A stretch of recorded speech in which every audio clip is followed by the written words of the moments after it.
निश्चित भाव में मोर योगदान पर मुझे 19 तारिख में योगदान देली आपर वातावरण निश्चित भाव में परिवर्तन होता जेहेतु दीर्घदिन धरी 40 वर्ष धरी से काम करुँगी 35 वर्ष धरी 97 मसीह पुरी जिला परिषद निर्वाचित होती से दिन आज पर्यंत जिला राजनीति में मोर कार्यक्रम था दबदबा था।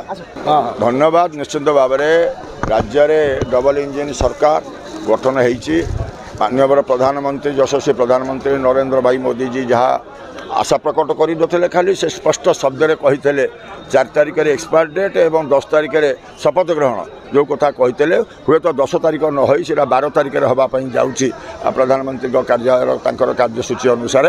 तेणु निश्चिंत ओडिशावासी को धन्यवाद।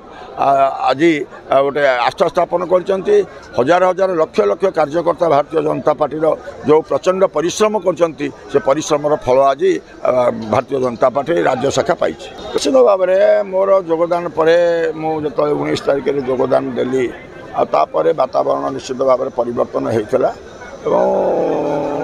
जेहेतु दीर्घदिन धरी 40 वर्ष धरी से काम करुँगी 35 वर्ष धरी 97 मसीह पुरी जिला परिषद निर्वाचित होती से दिन आज पर्यंत जिला राजनीति में मोर कार्यक्रम था दबदबा था।